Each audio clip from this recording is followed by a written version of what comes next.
सबसे important topic है cell. तो सेल के लिए आपको सेल पढ़ने के लिए सेल को डिफाइन करना लाजमी है। तो सेल की एक्चुअल डेफिनेशन जो है वो मानी जाती है, cell is the structural and functional unit of life. क्या है ये? स्ट्रक्चरल और functional unit of life, functional unit of life है। ठीक है, ये बेसिक स्ट्रक्चरल और फंक्शनल यूनिट ऑफ लाइफ है सेल।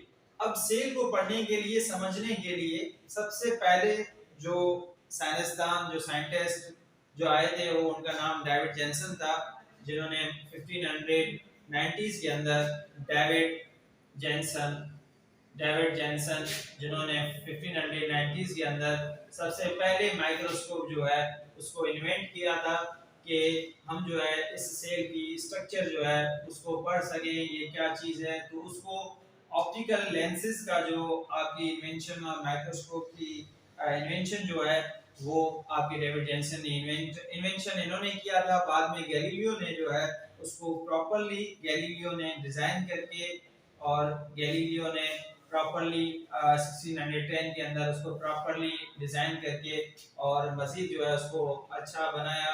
और बाद में जो है वो जो है काबिले आप सेल को जो उस हिसाब से जो आप आसानी से जो है समझ सकते थे और पढ़ सकते थे, देख सकते थे। और माइक्रोस्कोप आपको पता है, micro mean small, scope means to see, to look. किसी स्मॉल नेकेड आई से जो चीजें हम देख नहीं सकते तो उसको हम देख सकें, उसे माइक्रोस्कोप कहते हैं। तो ये डेविड जेनसन और गैलीलियो की कुछ कंट्रीब्यूशंस थी। उसके बाद जो है सबसे पहले जो सेल पे स्टडी करने वाले साइंटिस्ट थे वो हम सबको पता है, जिनका नाम रॉबर्ट हुक था। अब हुक का मतलब पता नहीं क्या होता है, लेकिन रॉबर्ट हुक जो पहले साइंटिस्ट थे जिन्होंने सेल पे स्टडी की। रॉबर्ट हुक ने असल में क्या किया, एक आपके कॉर्क के सेल्स लिए। कॉर्क आपको पता है, ये जो प्लांट्स की आउटर कवरिंग जो होती है उसे हम कॉर्क कहते हैं। तो जब कॉर्क के सेल्स लिए रॉबर्ट हुक ने, तो देखा, तो रॉबर्ट हुक ने क्या देखा, तो उसको जो है इस तरीके से एक अरेंजमेंट्स मिली।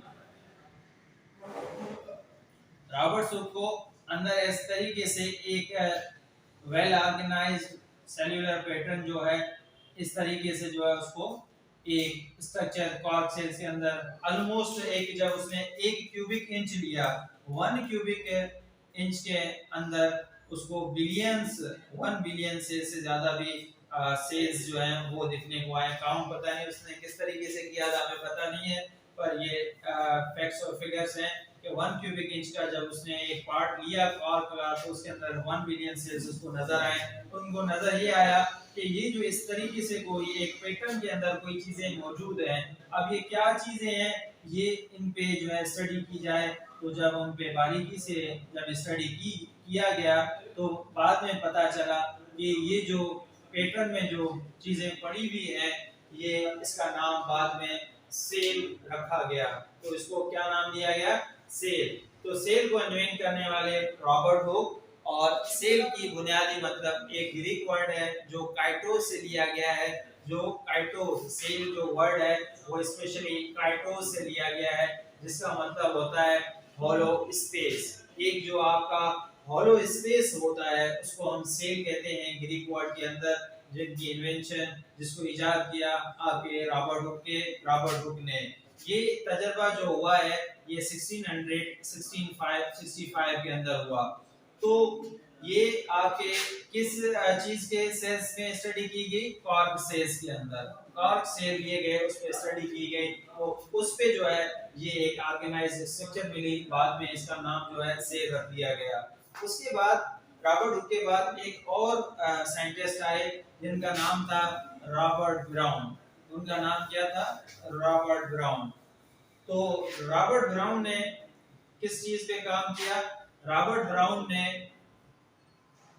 ब्राउन ने भी इस तरीके से सेल को मजीद स्टडी करने के लिए उसके ऊपर जब मजीद स्टडी की, तो जब उसमें मजीद स्टडी की तो जिस तरीके से रॉबर्ट हुक ने कॉर्क से लिए थे, तो इन्होंने जो है ऑर्किड्स एक प्लांट है, तो उनके सेल्स लिए थे, उन पे स्टडी की थी रॉबर्ट ब्राउन ने। जब उसने स्टडी की तो उसको जो है एक सेंटर में न्यूक्लियस के ये जो आपको होलो स्पेस मिल रहा था जिसका नाम आपने सेल रखा, तो ऑर्किड्स पे जब रॉबर्ट ब्राउन ने स्टडी की तो उसको एक बीच में स्फेरिकल बॉडी मिली, स्फेरिकल बॉडी मिली, जिसका नाम उन्होंने बाद में न्यूक्लियस रख दिया। तो ये जो आपको स्फेरिकल बॉडी मिली उसको हम जो है न्यूक्लियस का नाम दिया गया। जो ये सेल के अंदर, विद इन सेल के अंदर आपको एक स्ट्रक्चर नजर आई जिसका नाम न्यूक्लियस है। ये आपके ऑर्किड सेल के अंदर स्टडी की गई और इनकी स्टडी जो है वो 1831 के अंदर जो है ये इन्होंने स्टडी की थी। उसके बाद आपको पता है ये मोस्ट पजलिंग टॉपिक था उस सदी का, ये कोई जो है सेल के बारे में बातें कर रहा था कि सेल क्या है, सेल के ऊपर बहुत सारी थ्योरीज भी आना शुरू हो गई, जैसे कि एक थ्योरी है इमरजेंसी सेल थ्योरी, उसको हम थोड़ा बाद में पढ़ेंगे। बाद में दो और साइंटिस्ट आए जिन्होंने सेल के ऊपर मजीद स्टडी अपनी जारी रखी। एक का नाम शेल्डन है, एक का नाम शेवान है। शेल्डन और शेवान दोनों जर्मन बॉटनिस्ट और जर्मन जूलॉजिस्ट। शेल्डन जो है वो शेल्डन जिन्होंने 1838 के अंदर, जो कि जर्मन बॉटनिस्ट है, तो उन्होंने प्लांट सेल पे जब स्टडी शुरू करना की, प्लांट्स पे जब उसने स्टडी की तो उसको ये महसूस हुआ कि वाकई में प्लांट्स के अंदर भी ऐसी कोई एक वेल ऑर्गेनाइज्ड एक पैटर्न के अंदर कोई सेल्यूलर पैटर्नाइज्ड स्ट्रक्चर मौजूद है।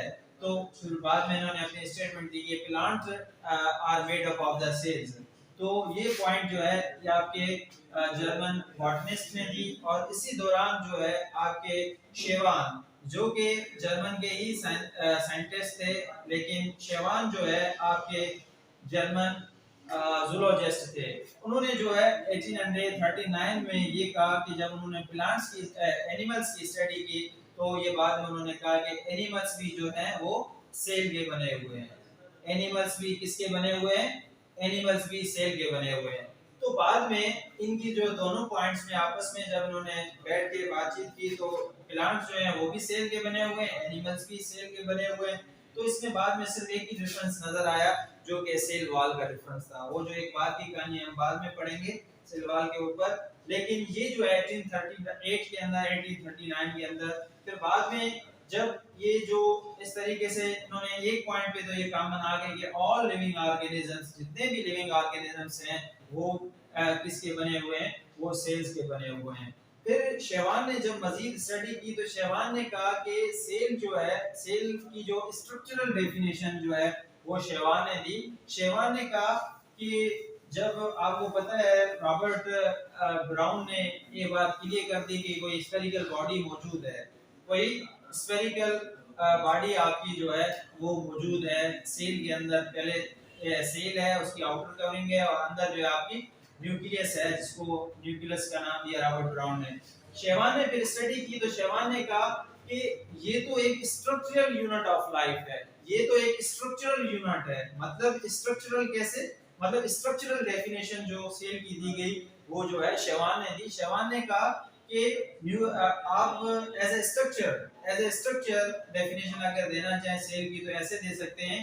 तो कह सकते हैं cell is a structural unit which consists of nucleus। ये आपका क्या है? न्यूक्लियस है।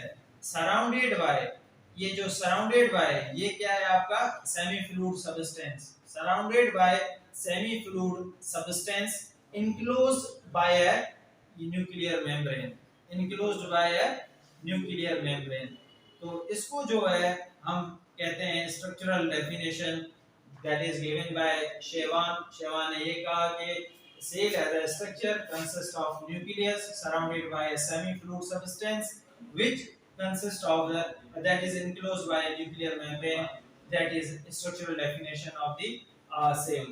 तो बाद में जब इसके मजीद स्टडी की तो फाइनली एक जरूरत आ पड़ी जिसको हम कहते हैं इमरजेंस सेल थ्योरी। तो सेल इमरजेंसी थ्योरी जिसमें दो साइंटिस्ट जो हैं वो बहुत इंपॉर्टेंट उनका रोल रहा सेल इमरजेंसी थ्योरी के अंदर। इमरजेंसी लफ्ज का मतलब होता है उभरना। तो इमरजेंसी सेल थ्योरी, तो सेल इमरजेंसी थ्योरी में दो साइंटिस्ट ने पहले दो तीन पॉइंट्स दी, जिसमें आपके शेल्डन और शेवान थे। तो शेल्डन शेवान बाद में दो पॉइंट्स पर मुत्फिक हो गए, बल्कि उन्होंने तीन पॉइंट्स कही थी, दो पॉइंट्स पे वो मुत्फिक थे। तो इनकी सबसे पहली पॉइंट्स ये थी कि सेल जो है, ऑल लिविंग ऑर्गेनिजम्स, जितने भी लिविंग ऑर्गेनिजम्स हैं वो आपके ऑल लिविंग ऑर्गेनिजम्स, जितने भी लिविंग ऑर्गेनिजम्स हैं और मेड अप ऑफ और made up of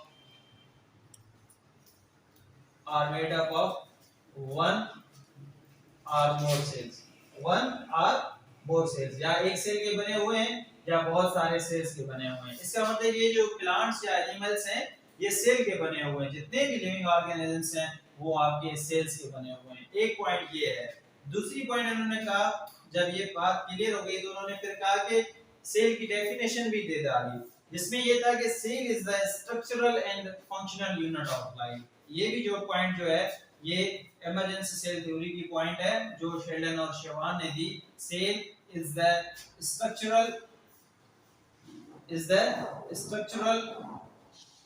and functional unit of life, functional unit of life.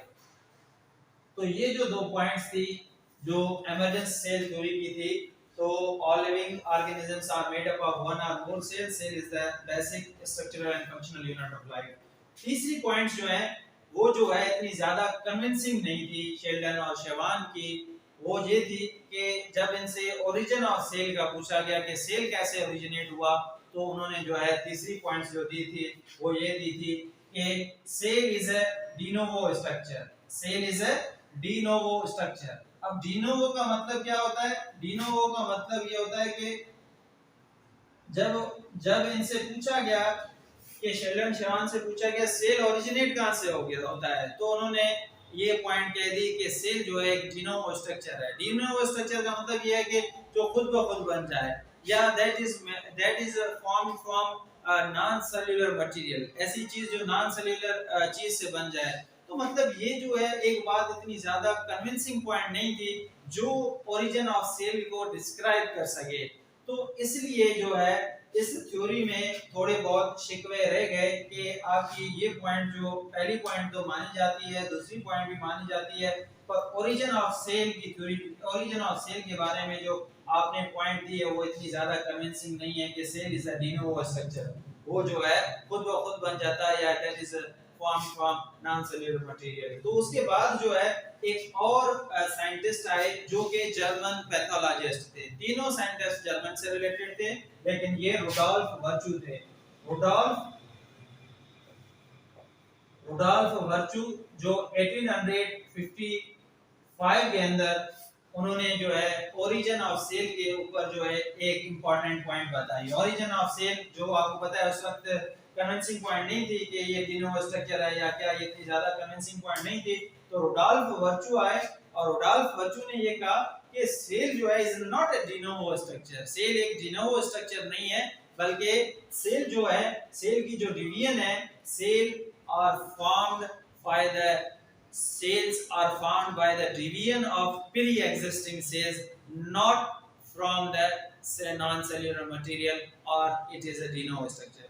मतलब ये कि सेल की जो डिवीजन्स जो होती है वो जो प्री एग्जिस्टिंग सेल्स होते हैं उनसे जो है वो अपने आप को डिवाइड करते हैं और मल्टीप्लाई करते हैं, डिवाइड करते हैं, but it is not a de novo structure, D novo structure नहीं है। तो ये कुछ पॉइंट जो है ये थोड़ी बहुत ये जो कन्विंसिंग पॉइंट थी जो कि रुडोल्फ वर्चू की पॉइंट जो थी, और बाद में जो है इस पॉइंट को जो है माना गया और इस तरीके से इमरजेंसी सेल थ्योरी जो है आपके सामने आई।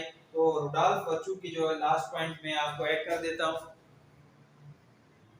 तो बाद में जो पॉइंट रुडोल्फ वर्चू ने दी कि सेल्स जो हैं वो are formed by the divisions of pre-existing cells, it is not a de novo in nature, ये de novo स्ट्रक्चर नहीं है, ये खुद ब खुद नहीं बनते, ये जो डिविजन्स होती है इसकी ये प्री एग्जिस्टिंग सेल से होती है। तो ये जो तीन इंपॉर्टेंट पॉइंट्स जो है बाद में सेल इमरजेंसी थ्योरी की मानी गई।